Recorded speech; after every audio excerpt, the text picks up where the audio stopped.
Lisa Chanoux, I am so excited to have you here with me. Thank you so much for having me. Thank you for being here. This topic is something that I was introduced to by you. Yeah. Yeah. When did you make this discovery? How did you make this discovery? That's a good question. I don't really remember. My family watched Tommy Boy a lot growing up, and so it might have just been like in high school reading Hamlet or something, where I was like, oh, okay, this is basically what this is based on. But then every once in a while, I just remember it, and I'm like, that's crazy. It really is. And I also love about that like you actually experienced Tommy Boy first, and then you almost had like Hamlet through a Tommy Boy reading. I also feel that I feel self-conscious about it somewhat now, because I feel there are generations now of people who are just like, what is Hamlet? Yeah. Like, don't have no idea of, to me, the source material. Yeah, that's a really great point. And at this point, the source material is, I think we can say, a classic. Yeah, for sure. Tommy Boy, for our younger listeners, you touched on something really important, I think, about this movie, which is it came out at a point when we were in peak DVD, peak VHS. Yes. This was before TiVo. This was before what you had at your house or your friend's house. That's just like what you watched. Absolutely. And I totally agree. This is one of those comedies that really lent itself to that kind of viewing. Repeat watching. Also, I think, a lot of stuff I think is really visible to me now that maybe wasn't. But, definitely they're skirting, rating, like trying to get it not rated R. I don't know what it's rated, but probably PG-13. Yeah. But, there are some R words and stuff, which... Yeah. Back in the day they were doing. But for the most part, no cursing and no nudity, though it's like implied in places. Yeah, it must be rated PG-13 because you're absolutely right. Because I actually think of this as a fairly almost like a blue comedy, actually. Like it feels like a dirty movie. Yeah, well, I mean, they tried to make a tragedy into a comedy, which I think they did pretty successfully. Yeah. And then but it's like, how do you make that light or whatever? Yeah. And so, yeah, there's stuff that happens that I think it's a little bit, blue or darker. But you're right. It's not in like a really over way, like Something About Mary or those other kind of broad comedies that I think of like in this era. Yeah. And movies like Tommy Boy, I also feel like are maybe not dead, but they're hibernating right now. Like just like a good old fashioned broad comedy that is just going for big laughs and doesn't take itself too seriously. And on the surface, I think I always thought that's what Tommy Boy just was until you blew my mind. Well, it is. Yeah. And I think, to me, there's something really beautiful. And I think some people see this as like a negative sometimes. There's that like theory that there are only 7 stories and everyone's like retelling them or whatever. And I think that is actually a really beautiful like way of finding connection in humanity and saying that we are all kind of living this shared experience and there are only so many ways that like your story can go. Right. Which I take a lot of peace in.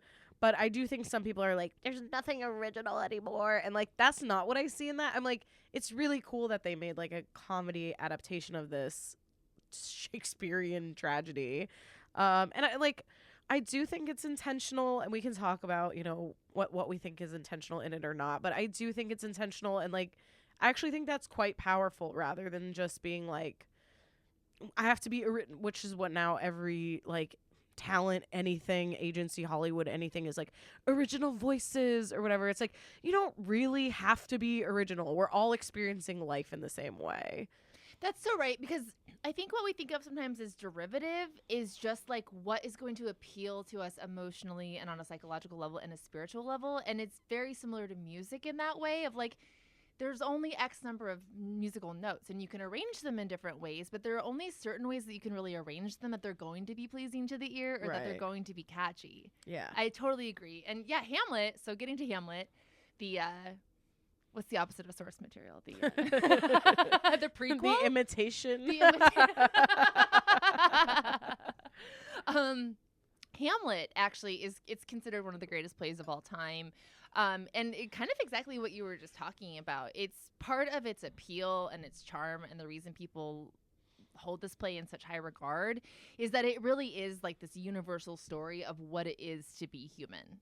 Like, it's about our mental and physical struggles, which is like, no matter what you're, we all are kind of like experiencing this conflict between like what's on the inside and this world that we're kind of like functioning in. So the other themes that are really big in Hamlet are illusion versus reality, the masks we wear and who we really are, and our relationship with corruption in the world. I agree. I also see revenge and brotherhood as two. And I think specifically brotherhood in the, that it is in both films or whatever. Or not that Hamlet's a film, but it is, I'm sure, at some point a film, but the play and the movie.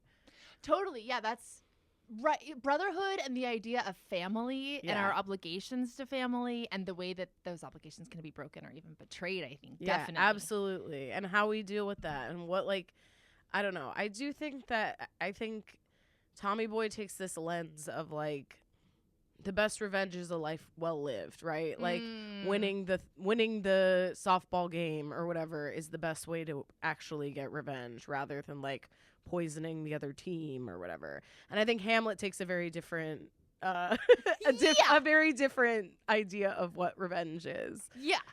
To that point, Hamlet, a lot of academics or people that have studied the text really believe that it was derived from a Norse myth called Hamlet, which is about a Danish prince seeking revenge for his father's murder. I mean, I think what you're talking about is exactly how you take this. The way that Hamlet ends is that everyone dies. Right. So in these revenge plays, these like classic myths, at the end, everyone dies. The person seeking the revenge, the person that the revenge is being sought against, and that's what happens in Hamlet. But yeah, that's such an interesting point in that, like, maybe they didn't totally alter the story, which we're going to get to later at the end of the movie. So Hamlet is thought to take place around 1300s Denmark, but it was written during Elizabethan England, which was this time of really great transformation. Like, Shakespeare was writing in this like kind of crazy time in England because we had just had the Catholic Church break and form the Church of England. And so nobody really knew. It was this really like, just transitional time of like upheaval. And I think that there's a reason, I think that kind of plays into why Tommy Boy is set where it is, and we'll get to that. But just to kind of keep that in the back of you guys' mind. So before we get into how we think Tommy Boy is Hamlet, quickly, listener, here's what happens in Hamlet. So first of all, Hamlet has this friend from school named Horatio. Horatio is visited by the ghost of Hamlet's dead father. The dad has just died, and this Horatio character is... Who do you think Horatio is? It's got to be David Spade, right? Yeah. That's ultimately going to be Which David. Which is Richard... I don't know his last name, but Hanson maybe? It's killing me. I just watched it, so Richard something. Exactly. So that's going to be David Spade. So this Horatio character is visited by the ghost of Hamlet's dad. And then he tells Hamlet, like, dude, your dad's ghost just visited me and you got to come see this. So Hamlet goes sees the dad's ghost, and the dad's ghost is like, yeah, I was murdered by your uncle. And your uncle is now and his uncle is now married to his mom. So Hamlet is like, what the fuck? Like, no way. So immediately he's like, I got to seek revenge for the murder of my father. But he wants to make sure that this is true, that the ghost isn't like bullshitting him. So he comes up with this plan that he's going to act insane to try to like verify the information of whether his uncle Claudius, who now is married to his mom, really did kill his father. Once this all kind of kicks off, Hamlet meets a woman named Ophelia. This character, what do you think of when you think of Ophelia? I don't know, this kind of ethereal, almost like ghost-like character. I don't know. I feel like she is like a Pisces. Yes. I don't know if that's well, water. She drowns. Yeah. Yeah, and I think she's very Piscean too, and she's kind of like the feminine archetype, right? She's in a lot of ways, everything bad that happens to her is because of a man. Of course. Well, such as life. From what the 1300s, what time frame are we talking about? Right. Where I'm like, this is what I'm saying when I'm like, it is beautiful to think that even back then, you know, women were still experiencing, and obviously on a completely different scale in completely different ways, but these things where you're like, oh yeah, they probably were like, I can't with these men either. Exactly. And they Yeah. had even less agency than we do. Yeah. So what option did Ophelia have? And I think it, along with her being the feminine archetype in this play and someone that we think of as like this sort of very classic feminine person, I think she also represents what outsiders may view as being overly emotional or having irrational thoughts. Okay, I could see this. And like, while we think of men as being very linear and everything that they say makes sense, I think a lot of times women are viewed as like scattered, and we don't follow like the linear tradition that men have kind of laid out. Right, because we're just actually like 7 steps ahead of them. Yeah, like And they're like, she's not here now. It's like, yeah, no, I'm in 3 minutes from now when you're gonna mess up and I have to clean it up. yeah, like I'm playing 7D chess and you Yeah. don't even know how to play checkers, sir. Yeah. So that's Ophelia. So the ghost of the Hamlet's dad has told them, yeah, I was murdered. So Hamlet's like, okay, here's how I'm going to prove this. I'm going to write a play that's going to reenact how I think my father was killed. I'm going to do it in front of my uncle who's married to my mom. That's going to tell me whether or not this actually happened. So during the play, Claudius actually does get pissed off and he storms out and it seems like he's guilty. So Hamlet's like, oh shit, he did it, right? But then on his way out to kill him, he comes across Claudius, who's praying. And Hamlet is like, well, shit, if I kill him now, he's praying, he's going to go to heaven. Let me hold off. Meanwhile, his mom, who's also been at this play, has gone off to her room because she's like so upset by it. And so she calls for Hamlet to come talk to her, to come talk to her. And I'm going to get a clean take of that. So she calls for Hamlet to come talk to her. And Hamlet goes up to talk to his mom. Ophelia's dad, Polonius, who was friends with the OG king who died, is like, let me hang out and make sure that Gertrude, the queen, is okay, like during this talk with Hamlet. Polonius is hiding behind a curtain during this talk. Hamlet is so wigged out that he stabs Polonius through the curtain and kills him. Horrible. I Yeah. mean, it's so sad. Yeah. But it also, I mean, that's like, to go back to like thematically what this play is about, this is really a play about, and a story I think about just being in your head. It's about like trying so hard to be intellectual. Hamlet is often seen as like this archetypal student, this seeker of knowledge. When we talk about the Hamlet problem, it's like you're overthinking things, right? Sure, yeah. So there's something kind of ironic of like he thinks himself into such a tizzy that he does something really careless. Yeah, I mean, kind of. This is another where it's like, who's like, when somebody gets mad because somebody else like went in their phone or whatever and found something nasty, where I'm like, who's really the bad guy though? Because you were kind of hiding behind a curtain also. And I do think that it speaks to a little bit, obviously, like the mental health nature of things and just like the way that we create ripples in our lives without realizing we're affecting other people. The way that we, and obviously stabbing someone is like a huge, obvious glaring example of that. But even just like going into work in a bad mood and how that affects people around you and not knowing that, you know, you kind of brought the black cloud in today and what that changes about other people. And I think that's kind of a maybe more modern example.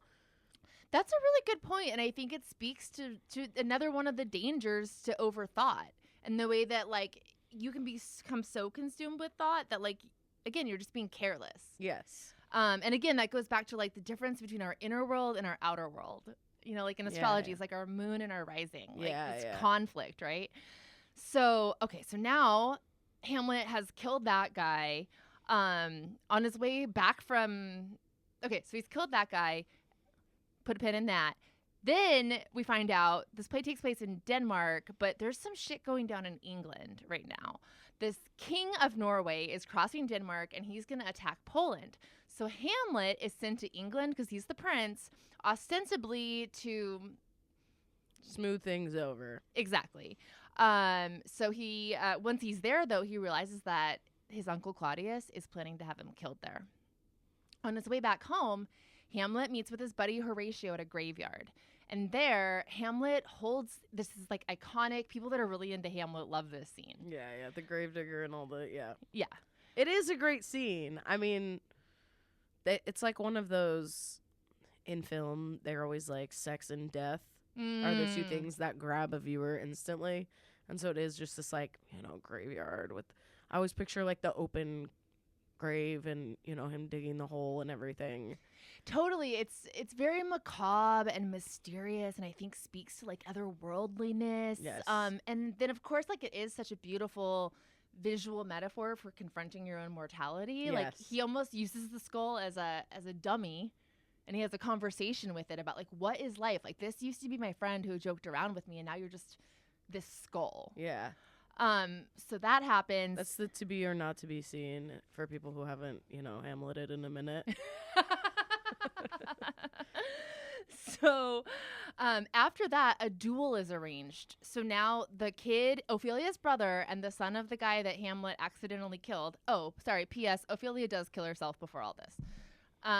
She drowns herself. Sorry if this is getting confusing, but that's just Shakespeare, you guys. So trigger warning. Ophelia's not gonna make it. Sorry, Pisces. It's not about you. It's about her. Exactly. She does drown. So now this guy Laertes has lost his sister and his dad to Hamlet, right? So he wants to kill Hamlet. Claudius, the king, wants to kill Hamlet. Hamlet wants to kill Claudius. So now we have the stage set for like an epic duel orgy. So at this orgy, the deal is Claudius, the king, is going to have Hamlet killed by either a poison-tipped sword or a poisoned glass of wine. The queen accidentally drinks that wine. She croaks. Hamlet and Laertes both die by the tip of the same sword, the same poison sword. Laertes dies first. Right before Hamlet croaks, he kills Claudius, and everyone dies. The only survivor is Horatio, a.k.a. David Spade, and the new king is now that guy that was coming from Norway. He takes over the kingdom. That is the Hamlet. Zelensky's character. Yes, we'll get there. Yeah, so now you guys have now we're gonna talk about Tommy Boy, but just so you know, like, those are the beats of Hamlet. And also, the things you might know. There is like a to thine own self be true in Hamlet, and I think there's a what is it?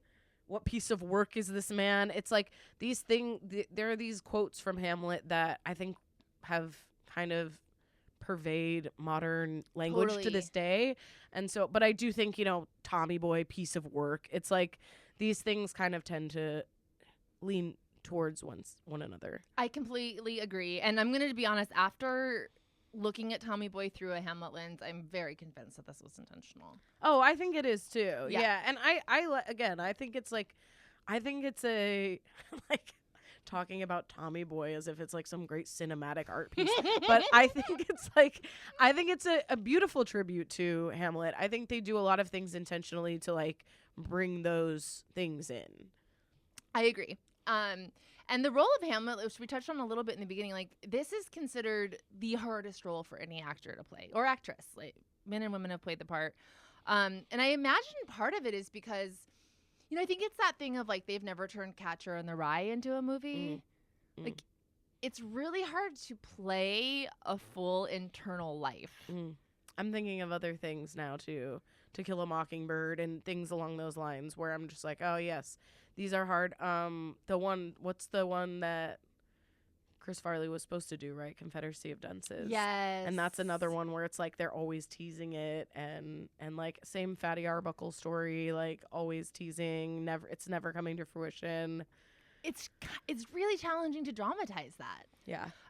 And a couple of people that I listened to a few podcasts about Hamlet before doing this episode, and universally people said that in the podcast I listened to, that whether or not you enjoy a production of Hamlet depends on whether or not you enjoy that actor.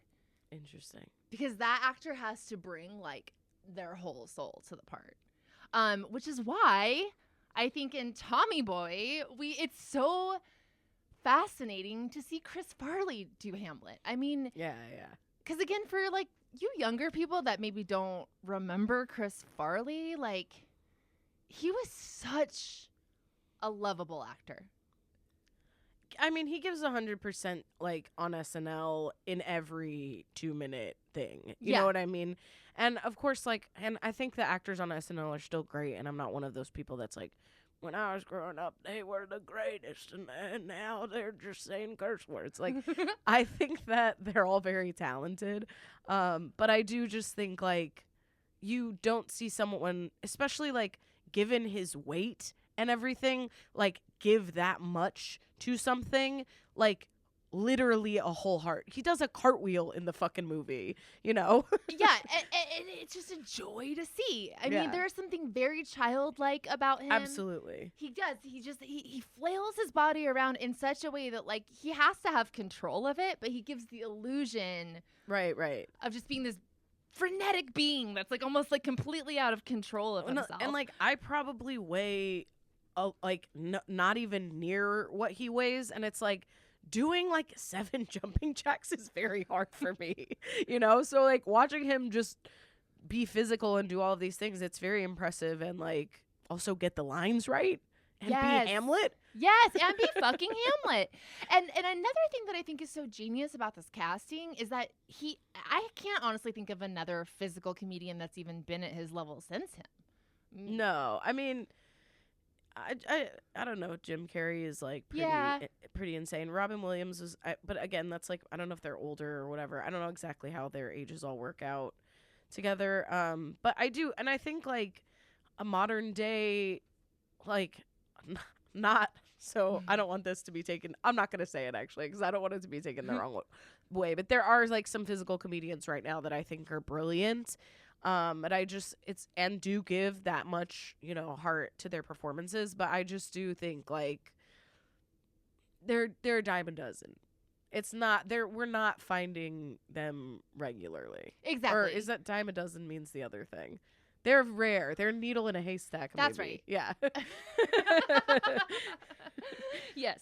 And it's brilliant because traditionally, again, this is a show. This is a work about thought and body, and most people cast an actor who's serving thought. Right.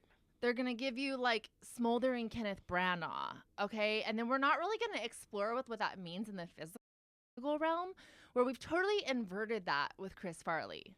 Like everything that we usually see in a traditional Hamlet going on in their head, with Chris Farley, we're going to get to see kind of play out on this canvas, like with his physical body. Yeah, and I think of like improv training and stuff and I think this is kind of part of where improv lost me or whatever, where they're like, well, if you're having a scene, like do space work, and like if you're a bartender, be like cleaning glassware or whatever. And it's like, yeah, I think that is a strategy, and I think people know like Brad Pitt eats or whatever, like in order to seem natural when he talks. But I actually think that having a choreographed or like physical choice is actually a stronger choice, rather than like, I'm gonna pretend to do this thing while I like say my lines. Right, because you can bring in emotionality to a strong choice. Like, unless you find a way to make dusting a bar mean something, it's kind of just you moving your hand. Yeah, and sure, it adds like ambiance or whatever, and I'm not saying that like you shouldn't do it when you're acting, but I do think it's like, I don't know, maybe you're lighting somebody's like toy car on fire on their desk or whatever. Hello. And that is like that is a different kind of choice, you know? Exactly. And the heaviness is something that the character Hamlet talks about a lot. He has a lot of lines that reference Hamlet's heaviness. Again, normally we think of this as like mental heaviness, and we have in the case of Chris Farley, he's a big, heavy guy. And one thing that's really interesting in this movie is something that you'll see over and over again. He literally gets hit in the head with things. Yeah. It's like, again, I think that's so smart and so cool. Yeah. I also, one of the things that I think really, to me, the like, and this will be like my thesis statement or whatever. The reason I think Tommy Boy is Hamlet is because he talks to his dad on the boat. Yep. Like you can't tell me that that's not like it, because everyone's just like, oh, well, you know, his dad's a ghost and he talks to he does it in the movie. Yeah. He does it in a more spiritual, like, you know, dad, if you're with me, whatever kind of way. But it's like he asks his dad for help and stuff.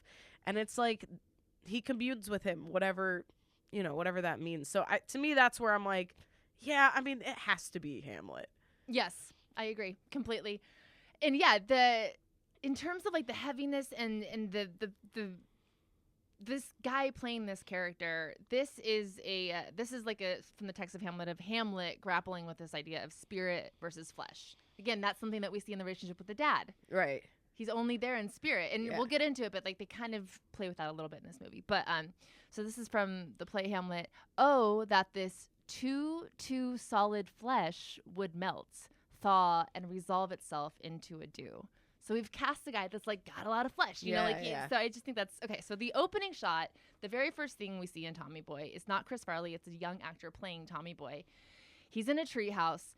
The very first line of dialogue we have is a ghost-like, omnipresent voice of his mom saying, "Tommy, wake up, you're going to be late for school again." So right away, this establishes a really prevalent theme in Hamlet, which is delaying things. The first line we hear is that Hamlet is late for something. Yeah, and we hear it throughout Tommy Boy too, where, you know, he's graduated late. He's like kind of this super senior character who, you know, dad's always kind of cleaned up after, and so he's just this kind of like late bloomer. Yes. And as soon as he's running to school, the first thing he does is run smack into a glass door and goes, "Son of a," which like you're just so excited to see Chris Farley say that line, right?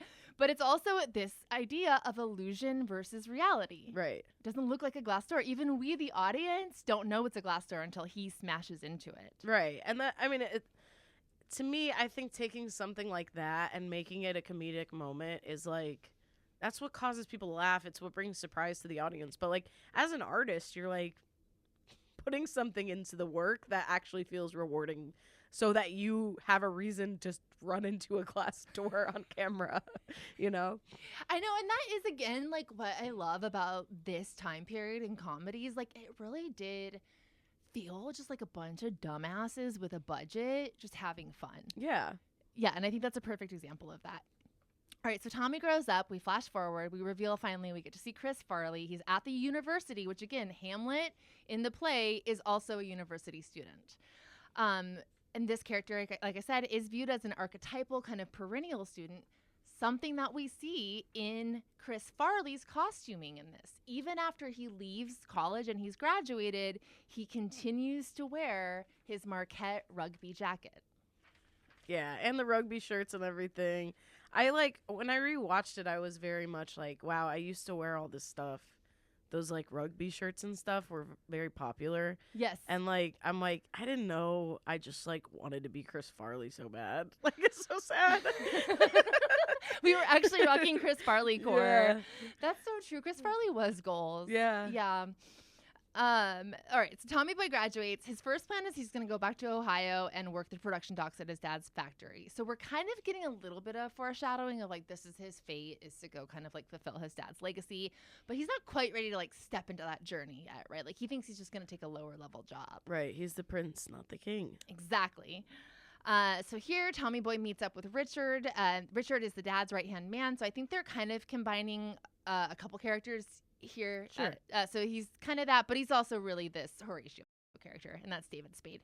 In the play, Horatio is seen as a foil to Hamlet, whereas Hamlet is kind of like all over the place in emotions and thought. Horatio is the grounded one. He's the rational one. And I'm like, could you think of a better description of the dynamic? No, not at all. I mean, that's very clearly what they set up. Even like buddy cop style. It's just like, yeah, they've clearly set up this, you know, he's kind of perfectionist or whatever, and he's messy. It's like, okay, put them together. Exactly. It's the odd couple. Yeah. It's the sweet with salty. Yeah. And that, I think, is where you get to the musicality of comedy. Is like these things just work together. And this, by the way, quick side note, they were just like their chemistry. Of course. Well, they're real friends, and I think that's also what we've lost in film and television to some extent. Is like nobody wants to just be like, hey, like you guys actually are friends. Why don't you just do it? Yeah. You know what I mean? Yeah, I feel like we had that. Like the last most recent example I can think of that is like the Broad City Ladies. Yeah. And I'm trying to think of like a film example because I know I've seen a few that I've liked lately, but I'm like, I can't think of one where they're actual friends in real life. But it does. It's a certain like je ne sais quoi. Yeah. And you can definitely pick up on it.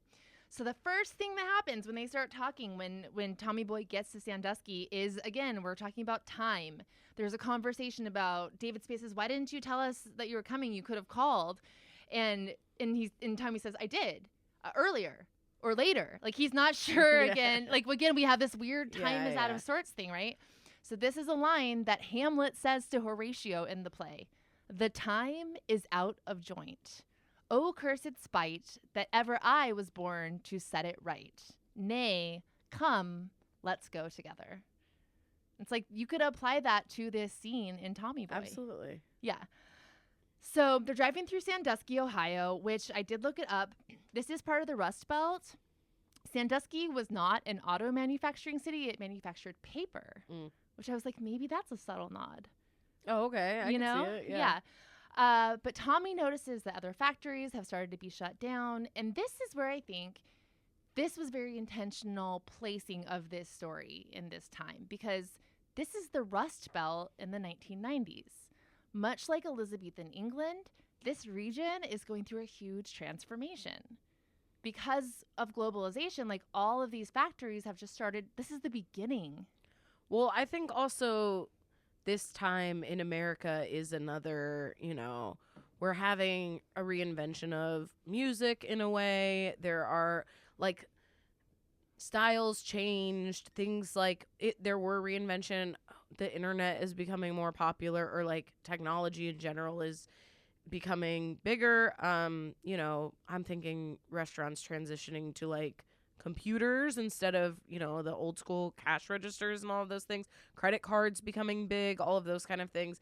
And so I do think that this is a time and of course in the movie, I think there are a lot of themes of like almost like labor union type stuff and that, which honestly we're experiencing again. So like, obviously I'm supposed to write like the female Tommy Boy now. And, I'm glad that bank you on that. realized that on this podcast. We'll see if I can make it happen. That's what really struck me too is, again, this is like one of these famous Hamlet lines, but they say in Hamlet, something is rotten in Denmark. There's something rotten about this land. And I think that's a theme, again, talk about universal and talk about something that I think almost all of us are dealing with right now. Absolutely. Is this conflict.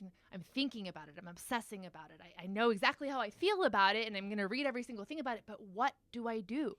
And so I think, in Elizabethan times, they're like, seeing yourself, your plight portrayed on a stage is enough to let you have the spiritual moment, right? In the 90s, it's like, we have to be able to laugh at this, or else I couldn't possibly bear to talk about it, right? Mm-hmm. Now it's like, what is the way to transform it, right? And I'll let you guys read my script when it's finished. Which she's working. Oh no, which she's working on right now. I just tirelessly. Yeah, no, I haven't started, but I'm bouncing ideas around.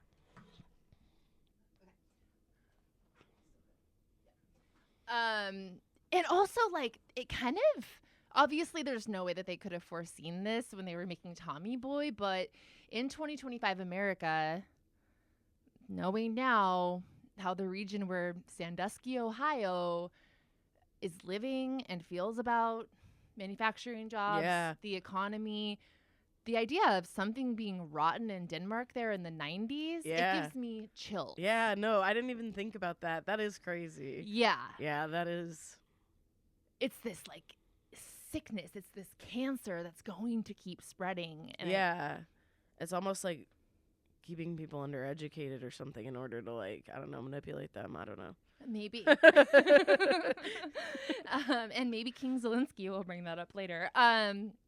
Okay, so Richard, a.k.a. David Spade, has this really sweet car. And a lot of the movie is going to take place in this awesome car. Again, they work for Callahan Auto. That's Tommy Boy's dad's company. And so right away, I realized I watched this movie twice to prepare for this. I think the car is a metaphor for, like, where we're at mentally as I Hamlet. love that. Okay, I love that. So it starts out like cherry. That's the word that Richard says to describe it. I mean, he gets really pissed when Tommy Boy spills his M&Ms like into the dashboard. Yeah. He says, "This is cherry. This is perfect car." Here's Hamlet, and he's fucking it all up already. Yeah. This has nothing to do with Hamlet, but I did notice that the M&Ms have the price 69 cents on them. Oh my God, so funny. Nice. Also, can you believe? That was a believable price. I know. Oh, I was just like 69. No, nice. Awesome. I mean, definitely a joke. Definitely a joke that they wanted in there. Yeah. But also a believable price for the time. Yeah. On a intern salary. So Tommy Boy goes to his dad's factory, and here's where we find out that his dad wants Tommy to take over the company. Now we're seeing it. This is Tommy's destiny. He's going to honor his dad's legacy. While they're having this conversation, Richard David Spade says, "Okay, my fellow nerds and I will retire to the nerdery this afternoon." This is an allusion to another famous line from Hamlet. It's not something that Hamlet or Horatio say. Hamlet slut shames Ophelia by saying, "Get thee to a nunnery." Yeah. The nunnery. How often in your life do you think about just joining a nunnery? I don't think about it too much. I don't either, but one time my sister asked me that, and I was like, maybe I should be thinking about it more. I do think maybe women have circumvented some sort of patriarchy in a nunnery by creating a kind of women-only space. I would love to believe that, actually. Right? That they have created their, women-only space for healing and growing and all those kinds of things. And at the very least, the idea that that's supposed to be an insult, it's like, bitch, please. They're very powerful people. Yeah. Yeah. So that's, to me, that was a line where I was like, well, this is like, clearly that's a nod to Hamlet. Yeah. Like, to the nerdery, like that's a Hamlet line. Yeah.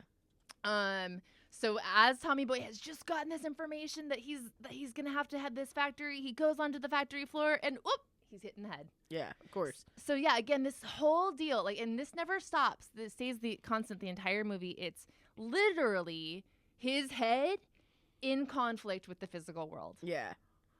Whoa. Yeah.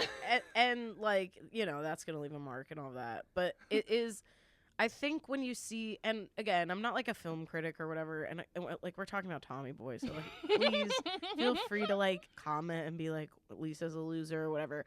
But I do think when you see repeated, and this is how jokes work too, but like when you see a line repeated, it's often something that's important to note. Mm-hmm. So like, why is this happening all the time? If not to show his relationship to the world. Exactly. But I never picked up. I mean, I think that's another testament to what a good comedy this is because you can watch it and not get any of this. No, you're just like, they want to hit him in the face, which is still fun it's and still funny. Amazing. Yeah. Three Stooges times a million shit. Yeah. So now Tommy Boy's like settling into the factory. He starts reading a brake pads catalog. Richard says it's called reading. It's a group of words together in a sentence. This is another reference to a famous line in Hamlet. Polonius asks Hamlet. Polonius is the guy he ultimately kills. Polonius asks Hamlet, "What do you read, my lord?" And Hamlet replies, "Words, words, words." Yeah. So I think it's just so smart how they like kind of like transposed this Elizabethan English into like 90s David Spade and Chris Farley parlance. Yeah, totally. And like wrote it, they didn't just like chat GPT, not that they had that or whatever, but like they didn't just like go on a thesaurus and change each word like I used to do on like term papers or whatever. Right. Where you like copy a thing that you're like, I don't know how to say it in my own words, thesaurus. Like they didn't do that. They like actually wrote the lines in the characters' voices and everything, but they definitely used Hamlet. Yeah, like straight up. Yeah. So after this whole situation at the factory, it's time to go home. Tommy's going to meet his dad's new wife. She is hottie supermodel Bo Derek. Tommy says she's a 10. Like his dad's wife is really hot. This, I think, is an allusion to some people believe that Hamlet is actually an Oedipal story. I can see it. Yeah, because in an Oedipal story, of course, you want to marry your mom and kill your dad. So I guess if you're doing an Oedipal reading of Hamlet, like you're taking Claudius the king as your dad that you want to kill so that you can be with your mom who you're in love with. I also think this is where I feel Ophelia being this more ethereal character. I think oftentimes we have this kind of manic pixie dream girl or this mysterious woman that men tend to gravitate towards because they can decide in their head what your personality is. Right. And so like the brash, outspoken, I will say me stereotype of like being loud, saying the thing that nobody wants you to say and all of those kind of things can be off-putting at times. And I obviously have learned to tamp it back at least enough to be like asked to guest on a podcast or whatever. But like, so I think that Ophelia character is this, she's this ideal, she's whatever. So she can be mommy, he's allowed to like put his mother personality on her or whatever because, she's just Pisces floating in the wind. She's a canvas. Yeah. That's a really good point. Yeah, and then this idea that all Hamlets kind of imprint their idea of their mother onto like every woman, right? To everyone's detriment. Well, he is searching for his mother, I think, from the beginning. Again, she opens the film. Mm-hmm. She's dead, and so he is searching for his mother through this thing, and like in he's kind of a horn dog, or I don't know what you call it now. But like he's talking to women and he's not being super cool or whatever throughout the movie. And he's clearly needing this like female energy of some sort. Yes. And the Bo Derek stepmom character. So yeah, again, this is the departure from the play. In the play, it's his real mom that marries the uncle. Hamlet, Shakespeare's Hamlet, finds that to be like a taboo. He's disgusted. Like that to him is like he's broken this like moral code by marrying his uncle. So I think you kind of see that in who the stepmom ends up being involved with. So right after Hamlet meets the stepmom, we meet the guy who the stepmom says is her son, played by Rob Lowe. Quick bit of trivia, Rob Lowe, he is uncredited in this movie. Hilarious. Do you know why? No. Because he was contractually obligated to also be in Stephen King's The Stand at the same time. You can't say no to that. Right, of course. But you also can't say no to Chris Farley, and he was buddies with Chris Farley. So, I mean, it's not like Rob Lowe has like a cameo in this movie. He's like a pretty big part. He's the back villain. Yeah. But like when I looked on IMDb to see the character's name, that's how I found out that he's still completely uncredited on this movie. That's interesting. Yeah. So Rob Lowe shows up to town. We know right away this guy's shady and creepy. He like drinks the chocolate milk and throws it all scary, and like we just know Hamlet's gonna have some bullshit to deal with here. Rob Lowe and Chris Farley go cow tipping. Tommy gets covered in cow shit. They go to a gas station to wash off, and this is where we get the iconic scene. I have to say too, Hamlet and Tommy Boy, both things where you're like, oh yeah, that's from that. Yeah. So fat guy in a little coat. Oh yeah. Yeah. This is where we get the scene of Chris Farley. Again, just the physical comedy of this is so great. And he's covered in cow shit, and he's getting hosed down by Rob Lowe, and he sings the song from the 80s movie Flashdance where the stripper is like in water, and he sings I'm a maniac, I'm a maniac. Which again is kind of a direct correlation to Hamlet. Hamlet's whole MO is that he wants other people frequently call him a maniac. Yeah. The idea is he's masquerading as a crazy person to get to the bottom of what's going on. To drive that point home even further, after the cow shit scene, there's like, it looks like Chris Farley is wearing a mask. The mud makes a mask on his face. Yeah. Whoa! So while trying to help his dad at the factory, the dad's still alive. That's another difference between this and Hamlet. Tommy makes a dumb mistake. He's supposed to figure something out with the shipping. A dock worker tells him, hey, you fucked up that mistake. Why don't you go back to college for another 4 years and study a globe? What's the name of the theater where Shakespeare produced all his shows? The Globe Theater. Yup. Yeah, it's amazing. Yeah. So here at the factory, Tommy meets his love interest, who's going to be our Ophelia. She's a Callahan worker named Michelle. And Michelle, I really like the way they cast Ophelia / Michelle here because she's like a tomboy. Yeah. She's also a Pisces, though. You know, Mm. she doesn't use file cabinets. That's like her, again, we're talking about female characters written in the 90s, so they don't have a ton of personality. But that is one thing that we know for sure is like that's her work style is that, you know, she has her own way of organizing things. Very Pisces. Very Pisces. And as soon as I saw that, I was like, this is what we're talking about with Ophelia. It appears disjointed. And if you're used to seeing things in this kind of like classically male structure, it looks like a shit show. But another line from Hamlet, not about Ophelia, but there's a method to her madness. Right. She's like, I don't need file cabinets. Like, I get the order. Yeah. I call it in. I know where my stuff is. No one else has to be in my room. I'm doing my thing. Yeah. Is there anything more like prototypically feminine than that? No. Yeah. So that's what Michelle's deal. We meet her. Now Tommy's dad gets married to the model Bo Derek, a.k.a. what's her name in this? Beverly. So Tommy's dad is getting married to Beverly. At the wedding, Tommy and his dad, there's a whole like long thing. This happens several times in this movie, but there's like a straight up like, we're just going to do karaoke break. And they sing What Did I Say? Who's that by? Anyway, they sing on stage together. And this again is so Hamlet, right? Because another big reoccurring motif and theme and huge plot point in Hamlet is the idea of a play within a play. Yeah. The play's the thing. Illusion versus reality. The masks we're all wearing. And so you're quite literally seeing Hamlet on the stage performing. Yeah. But after that performance, the dad dies. This is a little bit of an inversion. So we're right after he dies on stage at that wedding, which again, kind of is what's going to happen later. After he dies on stage, then we have a funeral. So they took what happens in the play and they just flipped it. So in both of them, there's a funeral and a wedding in really close succession. Yeah.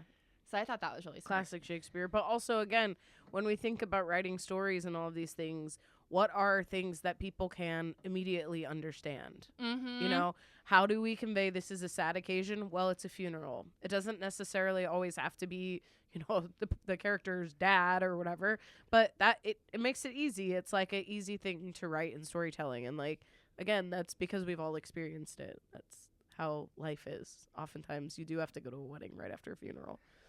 Totally. And it's that high and the low. And there's tradition around both of those things. Yeah. And I think that's another kind of theme in this story.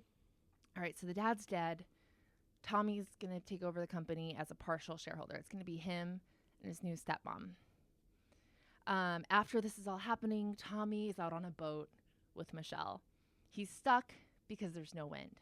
Again, they also make sure to make the boat like almost sinking on the side that he's in. Yeah. And like her up higher or whatever, which is just, you know, comedic and fun. Yeah. And again, like it's a joke, but it's a visual representation of like this character is experiencing heaviness. Right. Also like the moors or whatever, which I don't know if that's Hamlet, but it's definitely Shakespearean. But these like foggy like waters that don't run. Yes. You know? Exactly. It's all about inaction. Right. And just stagnation. Yeah. That's the word I was looking for. Yeah. And literally he says like there's no wind. And so we are going to like the wind, the thing that propels him is the dad. Yeah. The dad is the spirit in the wind, but right now the dad's not there. There's no wind. So literally this is a visual manifestation of what if we were to watch this play in Elizabethan England is Hamlet sitting there like, I know I have to do something, but I don't know what. You know, grieving. Like, my dad isn't here. I don't know where to go next. Exactly. I've never lived without someone telling me what to do. All I've done is learn to philosophize and think internal. Exactly. Like I have there's no amount of reading or learning that I can do that can teach me how to move forward in space and time. Right. Another thing that really like is very Hamlet is Hamlet has a lot of soliloquies, right? These like monologues that he gives about like, I guess that's how you get around the problem of how do you show someone's internal thoughts. Intellectual too. Like you want to show his personality is this character that is a thinker, the great thinker. Exactly. So while on the boat, this is what he says. What are you going to do now? I don't know. But I gotta do something, and I don't know what. Man, do I sound like an idiot. No. But this again, that's the whole crux of the story, right? What are you going to do now? I got to do something, but I don't know what. Yeah. And again, talking about the universality of this story, I mean, this is something that's been like definitely torturing me recently. For sure. I also, there's like, I'm on Reddit now, which, you know. You got to go take it or leave somewhere. it. Yeah. But there's this page about like being stuck or whatever, and it's obviously it's a lot of people this age where they've just graduated college, they don't know what they want to do, and I always think like I feel that way, and I don't know how to like convey to people that like sometimes that feeling doesn't go away no matter what you do. So it's about finding the things that really fulfill you to like follow, you know, little paths until you find like, because it's not just like what I'm gonna do and like I'm going to be a pilot and you're just like going to do that for the rest of your life. What kind of pilot? Where are you going to fly to? Commercial or private? There's so many different ways to like do anything. And so in making any of those smaller decisions, you can still feel stuck. Completely. And I think you can also have the experience of, okay, I think I do know what I'm supposed to do, but I still haven't had that like magical moment where it's clicked and everything feels like easy and like I'm in like in flow. Yeah. Yeah. It can always feel like a struggle, and things can be less fulfilling than you think you're going to be. They don't hit as well sometimes in the flesh as they do in your mind. I mean, stand-up being like the number one thing, I think, for me, that some of those big opportunity things where you have like your name in lights and you have cameras and people, you know, the tastemakery people, they can go well and you just feel kind of like, that was it? Yes. I didn't know that was it. But then you have a night where you're like doing an open mic in a weird grimy bar with friends and it feels like such a high. Yes. And it's like, what? Why does that outweigh the big flashy thing? But sometimes it's just not, that's just not what you, like the way your mind thinks things go or whatever. Yeah. And it's also that like otherworldly kind of unpredictable element of the unknown and the kind of veil over the world. Yeah, totally. Yeah. So... All right, so the company is in trouble. The dad's dead. There's this guy Zelensky played by Dan Aykroyd, and he's the king of auto. Hello, kings, you guys. And so he's made an offer to buy them out. The stepmom Beverly is going to get a whole bunch of money if they sell out. So yikes. But the company is going to be screwed. This is the Rust Belt, and everybody likes working for this company, and this is a family company, and they're just going to fuck over all these people that work here. And it's going to ruin the town. I know that, like, that sounds whatever, but that's just, like, a theme in a lot of 90s movie where it's like, we've got to save the town. Yes. And I think, but I also do think, you know, in thinking about it being Hamlet, it's like, that's what they did. They conquered cities and stuff in kingdoms and, you know, wars and generals. I don't know what I'm talking about, but historically. Yeah. But like they did. They took over cities and changed things and made them different or whatever, colonized. I don't think we're all familiar with that at this point. Hopefully, if not, maybe time for you to go do some research. But like, so I do think there's this idea of like, well, we have to like save the townspeople. And of course, this is like this Nepo baby is supposed to like save union jobs or whatever, but that is what they establish is the stakes here. Absolutely. And I think this gets back to something is rotten in Denmark, and something that, again, I think about all the time, especially in the last 10 years, of like the idea that we are something separate from our environment is such a fallacy, and I think Hamlet really pokes a hole in that. It's absolutely. Like your town, your community, the world that you live in is one and the same with you, really. Right. We are in concert together. Yeah, and I think Hamlet recognizes that, and that's part of like the burden that weighs on him. Well, again, Polonius's death, where what you do affects other people, whether you think it does or not. Whether it's, you know, I flipped someone off on the way here. I'm not saying I'm perfect or anything like that. But I also was like, hey, because we were recording this, the best revenge is a life well lived.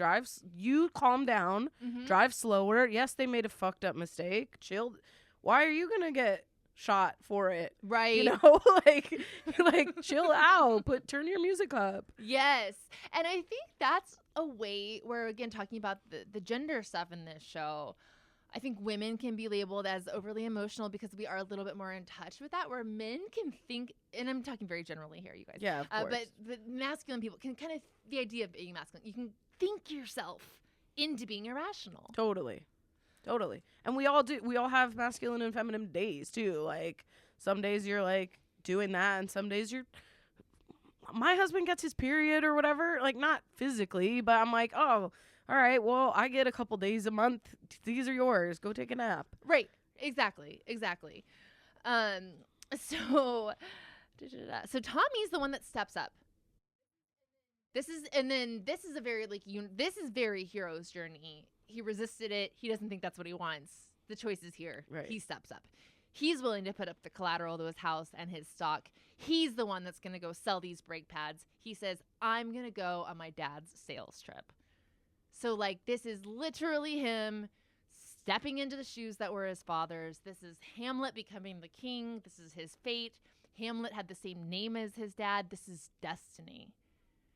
So while they're in the car, again, the theme of like illusion versus reality, I think, is so smart in casting Chris Farley, because like, what are most people's perceptions of someone that looks like Chris Farley and acts like Chris Farley? That he can take care of himself. Yeah. Like there's no chance that he, and I think of course, like, you know, there are people still today that are like, you know, the body keeps the score. And I think in a lot of ways there's truth to that. You know, I'm not saying that like, but also people have disorders and other things that they are in control of. And it's just not, I don't know, I guess I'm talking about like fat phobia, and it's not always just what you think it is. Exactly. And I think that maybe also he comes off as like kind of frenetic and out of control, but like he's the one that actually had the plan to get this to save the company. Like he's the one. Nobody else in that boardroom was willing to take action and put their own shit on the line. And he's taking responsibility, and like it's also, I think, a emotioned plea to keep his father's legacy alive. I think it means a lot more to him emotionally than it does to everyone else, right? Sure, he's gonna save the town, but like to him, it's really about Big Tom Callahan, you know? Exactly. It's about that father, that part of literally. And when you lose someone who you're close to, and you say like, I lost a part of myself, you do. Yeah, of course. And I think that's another way. We talked about it a little bit with the dad before, but like this part of you that used to be physical becomes metaphysical. Right. And that's a transition, obviously, in and of itself. So, but again, even though he's the one that had the plan and knows what he's doing, while they're in the car, Richard asks him, how much of the human brain do most people use? 10%. How much of your brain do you use? 1.5. The rest is filled with malt, hops, and bong resin. Which is such a great line. They do their best in this movie to, you know, convey, especially, you know, this is pre-weed legalization. There's definitely like an exhale scene that's very funny where he's upside down and stuff. They do their best to like really skirt the rules on explicitly saying, you know, this is for stoners or it's whatever. But like they put funny stuff like that in there where people that get it, and the ones who don't, you know? Exactly. And also, like, as a stoner, why do most stoners smoke a lot of pot? Because otherwise our thoughts will just be too loud. Yeah, of course. And also the same thing of like, sometimes like you have to be messy in order to, it's like when you clean out your closet. When you take everything out first, holy shit, the whole room is now a mess, not just the closet. And so it is this like, sometimes you have to like be messy to pare stuff down and get it back all in place. Totally. So they go to their first sales meeting, and again, the play within the play. At this sales meeting, Tommy puts on a play. He uses the toy cars at They're like priceless guy. The guy's like classic priceless toy cars. Which again shows that he doesn't respect the money things that maybe other people in this world do, right? So he does this really funny, like ridiculous, like over the top thing where he fucks up the cars, he sets one of them on fire. And again, I'm just like, play within a play. They don't get the sale. This time it's a fail. He keeps doing this butcher T-bone line incorrectly as well.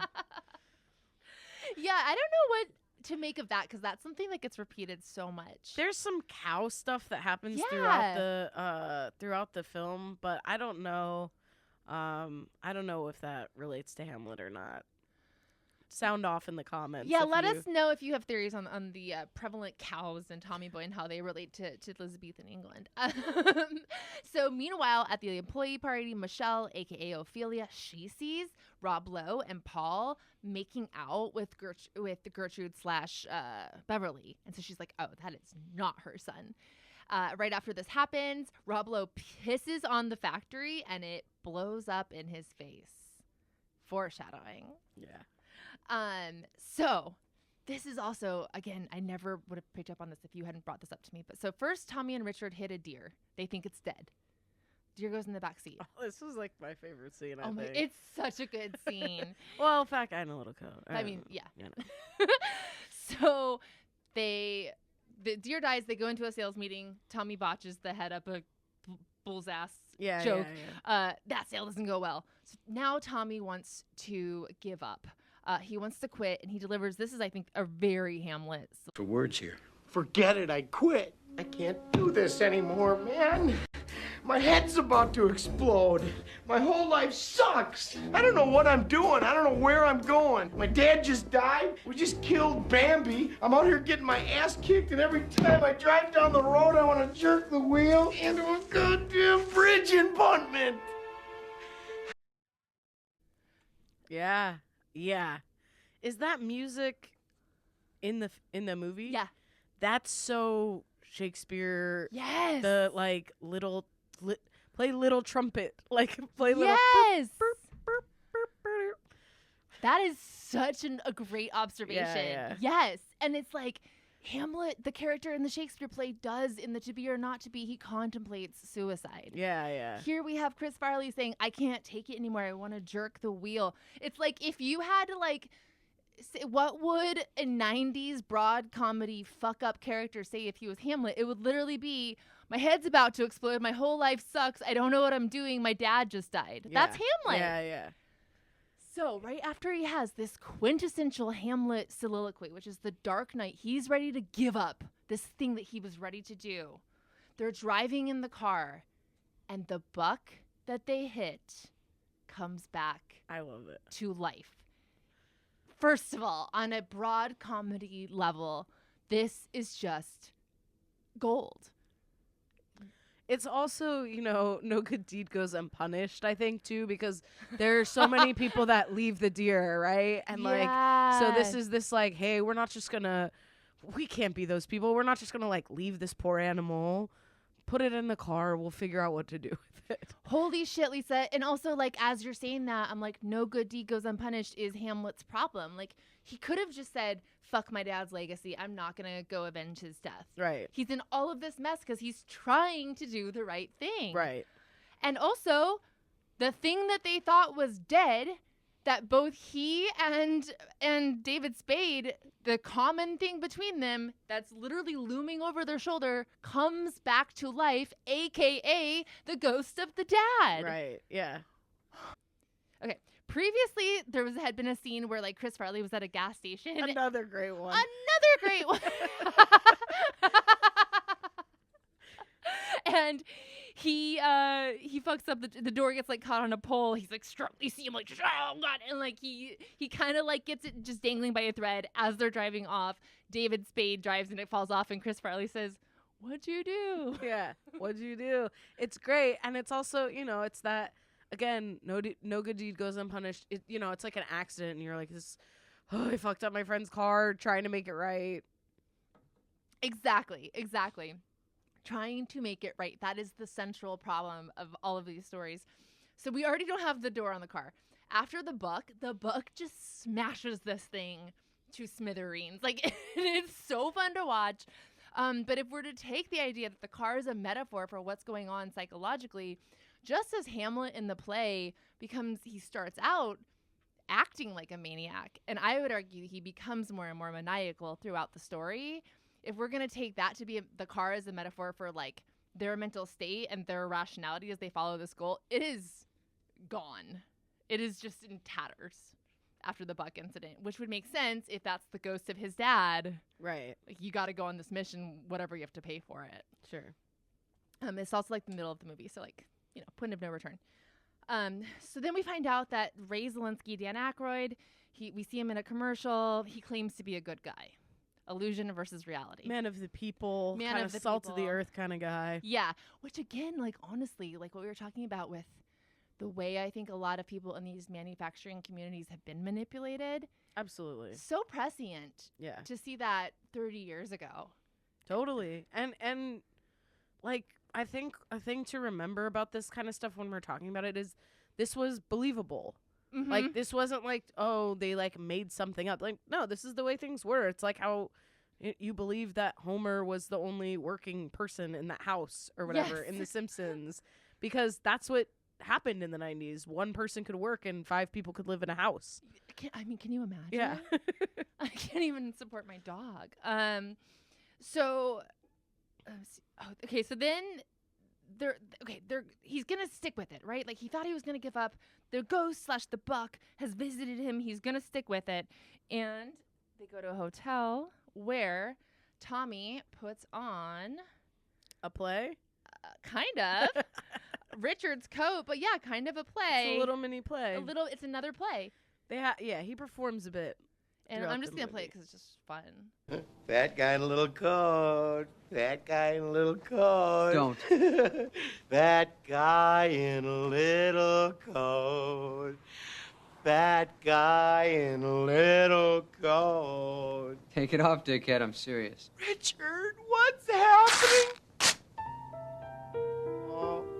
So yes, we have another performance, and there's something that this happens a few times in the movie where it's like it's a performance, and it's also that idea of a mask or a costume. He's putting on a costume that clearly doesn't fit him, right? And there's actually in Hamlet, there's a line where Hamlet says he's going to put an antic disposition on. Is this not antics? Yeah, absolutely. I mean. He gets up to antics the whole trip. Yeah. Yeah, this for is sure. a movie of mostly Yeah. antics. And so they go to a diner, and this blew my mind too. I might be reading into this part, but at a diner, so he's like, oh, I suck at sales, yada, yada. He really wants chicken strips. He picks up a roll and starts talking to this roll like it's a fucking head, Yeah. i.e. the skull scene, the conversation with his buddy Yuri in the graveyard. Right. And so, like, the skull scene is supposed to be a scene of enlightenment, I guess. I don't know. I'm not, again, not scholarly. We're talking about Tommy Boy, but I think there is also a moment in this scene where, you know, Richard kind of realizes, hey, you are a smooth talker, right? So he, like, they're sold out of chicken fingers, or, like, it's the kitchen's closed or whatever.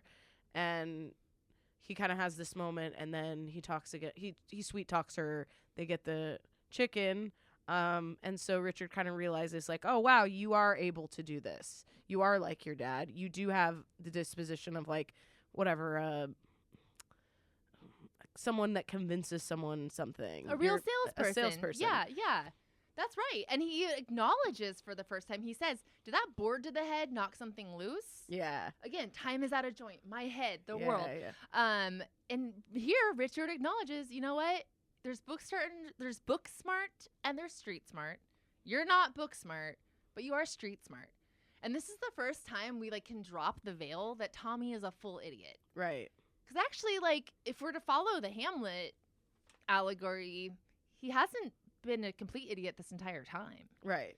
And he also is like, it's just one of those people that, like, yeah, they're not that smart, but they, like, have a lot of heart. And so Yeah. somehow they end up getting things right a lot.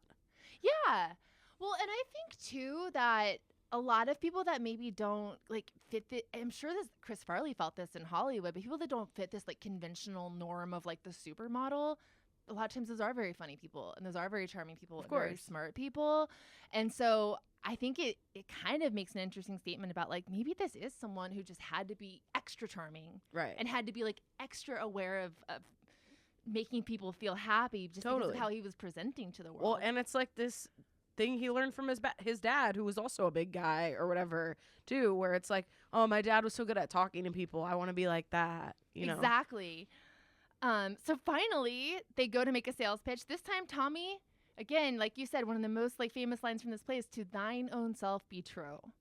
by being his goofy self with his weird discombobulated metaphors. He tells an anecdote about how he'll shit in a box and then put a guarantee on it if he wants it. He makes the sale. And the guy's like, kind of like, all right, man. Like, the sale, it's like a funny scene, too, where the guy who buys the brake pads is just like, sure, man. Stop talking about shitting in boxes.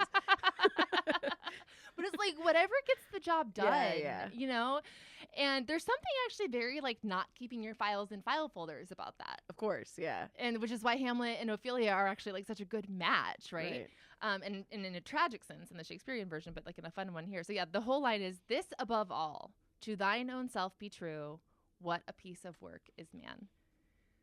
I mean, I can't think of a better line to describe someone making a sales pitch by shitting in a box. Right. And what a piece of work. What a piece of work. It's so good. And, like, I love the so many levels of that. What a piece of work. Yeah. What a piece of work efforting. Yeah.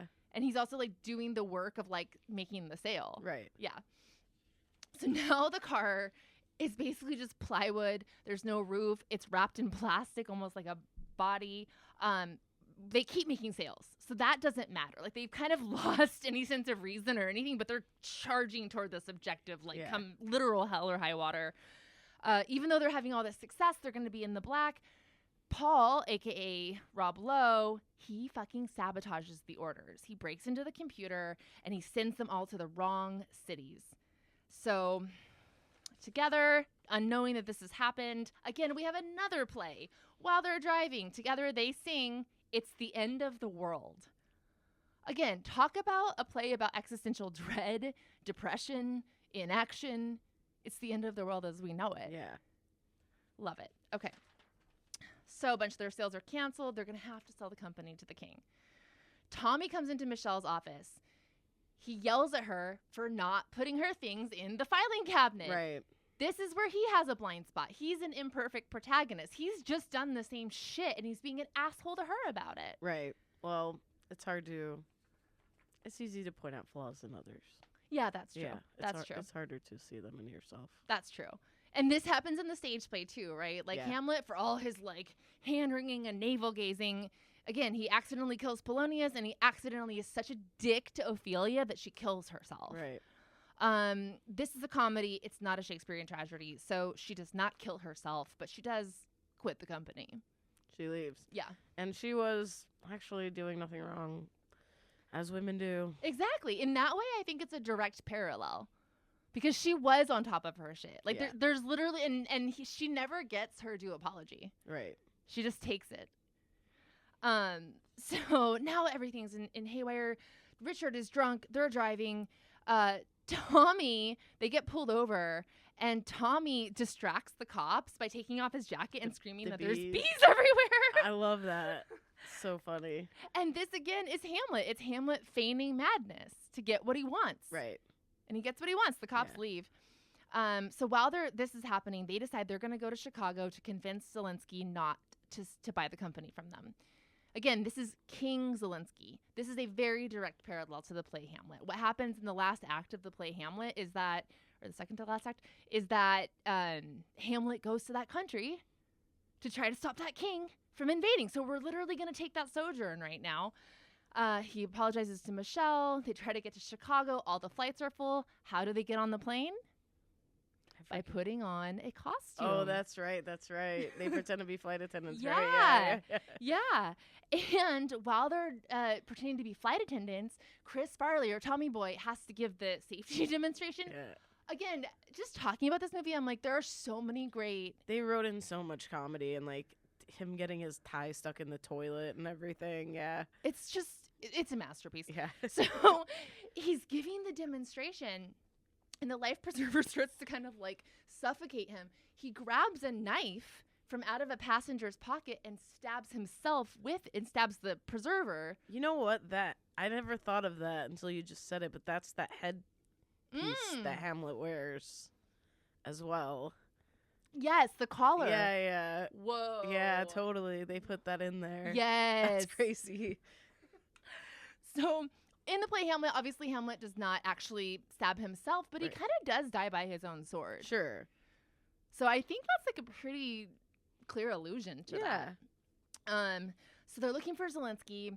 While they're looking for him, they get to Chicago. Tommy goes into a bank, and this is Chris Farley. And he, again, I've watched this movie twice in the last 24 hours, and I'm still like, I love this movie. It's so good. It's so good. If you haven't seen it, like, my family would watch it at, like, Thanksgiving. It's great. And it is for everyone. Yeah. Yeah. And so it's Chris Farley. So because he's being Chris Farley, he's looking for Zelensky, and he runs into a bank and he yells, "Listen up! This will only take a second." And everyone thinks that he's robbing the bank because of the manner in which he's saying this and flailing around. And that, to me, is like Polonius in the castle. Like, he didn't mean to. It's his frenetic energy, kind of like lack of awareness that's causing people to think he did this crime. Right. So because of the attempted robbery, a news crew shows up. And just know, guys, that the news crew is there. So they find themselves in a literal elevator with Zelensky. They give him a literal elevator pitch. They're like, please don't buy our company. Zelensky's like, tough shit. I'm going to buy it. I'm going to shutter the factory. And he says, what the American public doesn't know is what makes them the American public. Yeah. How now is that? Right? Like, what the fuck? How now is that? Yeah. That's crazy. Again, I do think the writers of this movie were tapping into something. Well, I think evil corporate overlords have existed long before now. It's just that we are facing a lot of consequences of it today. I think that's it. And it's the idea that, like, yeah, you plant a seed and then it does, like, come to harvest or whatever. Yeah. Like, that's how history works. It's not like whatever's happening today only affects today. Right. And I guess other people get inspired to do evil corporate overlord stuff at their, like, small business. Yeah. And then we have 2025 happening. Exactly. And it is like, time is out of joint. Right. 1995 is 2025 and 2025 is 1995. Yeah, like, and we are in Elizabethan England. Exactly. The Protestants are fucking everything up.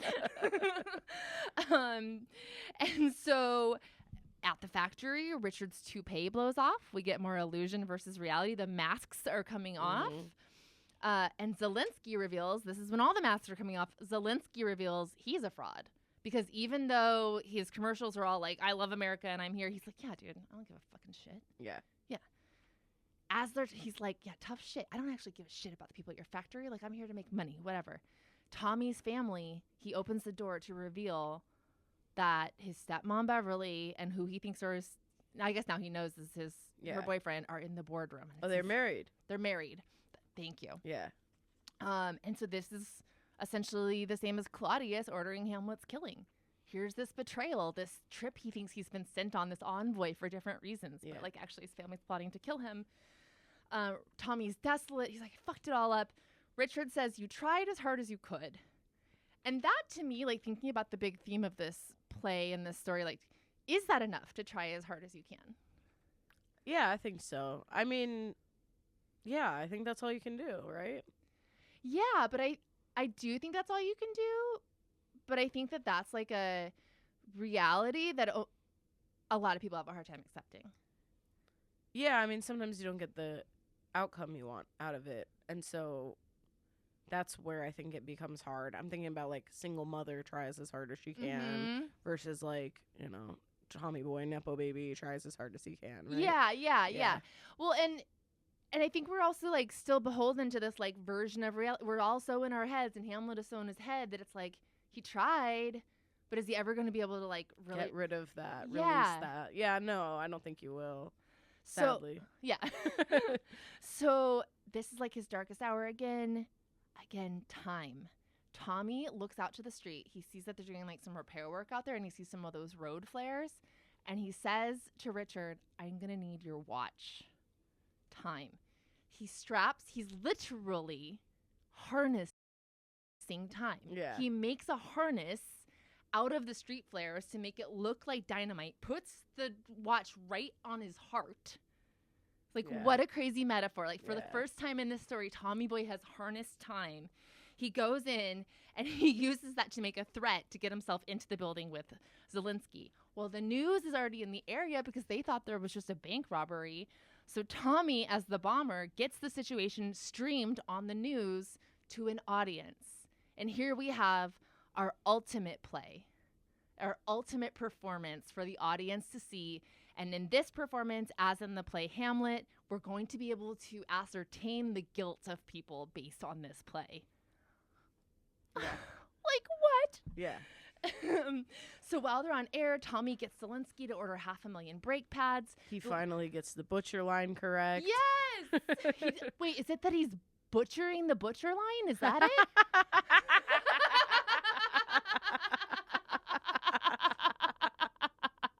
There it is. Okay, we figured it out, guys. So this is, again, when we talk about like this has to be intentional, the newscaster says in very Shakespearean fashion, for the moment, it looks like a tragedy has been averted and a town has been saved. That's Shakespeare. Yeah. That's Fair Verona Yeah. where we lay our scene, right? Yeah. So Tommy and Michelle bust Paul and Beverly for being married. That means that Beverly's marriage is illegal to Tommy's dad. That means the company and the shares are all Tommy's. After they're busted for frauds, Paul runs to the factory floor. He gets flung onto the roof of a car. So we think we're about to see this dude die. Yeah. Here's the thing that this whole time we've been calling Tommy an idiot. Yeah. Literally, we've seen this car do crash test dummy things before. Yeah. The actual dummy now is Paul. Yeah. So Paul the dummy, because this is a comedy and not actual Hamlet, he doesn't die. He gets Right. flung against the wall, flung into a chair, and then hit in the nuts. Yeah, of course. Like, that's how you end it. Then Zelensky hits on Beverly. She's like, fuck it. They go for it. So in this way, Zelensky, kind of faithful to the original play, does kind of get the kingdom because he gets Beverly. But again, like you talked about, this is a comedy, not a tragedy. Tommy gets the kingdom. He gets Callahan Auto. He's going to, like you said, get the revenge of a good life. He gets to hook his friends up. Yeah. And, you know, the movie ends again with him again in the moors, you know, back in the, I don't know, however you want to think of like the boat analogy, but like back in this, you know, water represents emotion and spirituality and in between spaces and all of those kind of things. So he's back in this thing and again communing with his dad, which is kind of how Hamlet begins or whatever, where he's asking for wind. Mm-hmm. He's late for dinner with Michelle and his dad provides, you know, or the wind comes, however you want to look at it. And so I think there is this kind of like writing the time being out of order into like, hey, we're back and we are together, which I also think Hamlet does in the tragedy way of like, and in the end, king and the prince are reunited, right? Like, yes, in death, but like they see each other again or whatever. And so there's this just like coming together of father and son. Completely. It's, yes, I never even thought about Hamlet being reunited with his dad at the end of the play, but that's totally what it is. And it's still Hamlet being driven, moving by the ghost of his father. That is something that he's never going to escape. Right. And the other thing he's never going to escape is after the wind, that is the dad, like pushes the boat, the very, very last thing that happens is that Tommy boy gets hit in the head one last time. Of course. Yeah. Showing that life, you are never truly one with everything, right? Like life will always, the physical and the mental will always, there'll always be out of something at some point, you know? Exactly. And it's that thing of like, it still didn't really probably go how he thought it. He still doesn't quite have that satisfaction that maybe he imagined in his mind. Yeah. The reality is, yeah, even when your ghost dad moves your boat, your brain is still going to be like, boom, bumping up against the physical world. Right. Yeah. Lisa, thank you so much for introducing me to this fascinating phenomena. Thank you too. And I think, you know, if you're listening and you're like, yeah, well, maybe they just like wrote it and it was a familiar story to them, that's also probably true. You know, I think a lot of stuff both things can be true. And like, I want to choose to believe that they took pieces of, you know, a classic masterpiece of writing and made it modern and funny and like, you know, used the whole cow to use the butcher analogy or whatever. But you know, I think it's cool to use stuff that you know about or have heard, stories you've heard. I mean, wait until you find out about the Barbie movie and, you know, that it's the Venus going to the underworld story. And so there are a lot of like, again, I'm not saying like Greta Gerwig just like went and copied this thing. No, like she wrote a movie that it reflects another story that it has been told before many times. And it's the same thing of like Venus going to the underworld, and while she's there, her partner like steals her kingdom or whatever. And so, and we've, there's so many different iterations of ways we tell stories and everything, but it's like those things are powerful because they happen. And so it's like, I know it's like a comedy movie or whatever, but if you haven't seen it, watch it. Like, these kind of things happen. People do inherit their parents' businesses, and holy shnikes, like, stuff happens, Exactly. And I think it's like probably almost always intentional, because you are raising the story by alluding to a myth. It's kind of like the wedding or a funeral thing. You're giving it like this weight that it didn't have before. I mean, like, I just saw Beyonce and like she did the national anthem, and it was like, okay, she's alluding a little bit to the Jimi Hendrix one. And like that reference just like elevated it. Yeah. It wasn't like, oh, there's she's stakes now. Yeah, exactly. You can't disrespect him. Exactly. Right. Yeah. And like, so much. Of course she wouldn't, but right, it's just, right. I didn't see it, so that's Yeah. Oh my gosh, Lisa, is there anywhere people can find your stand-up dates and anything else you want to shout out? Oh my God. Yeah, I mean, you find me on Instagram at Lisa Chanoux. That's where I'm on TikTok, Facebook too, and the main thing I have coming up on June 8th, I will be showcasing for newcomers. It's going to be taped and audio recorded, so please come out for that. It's going to be really fun.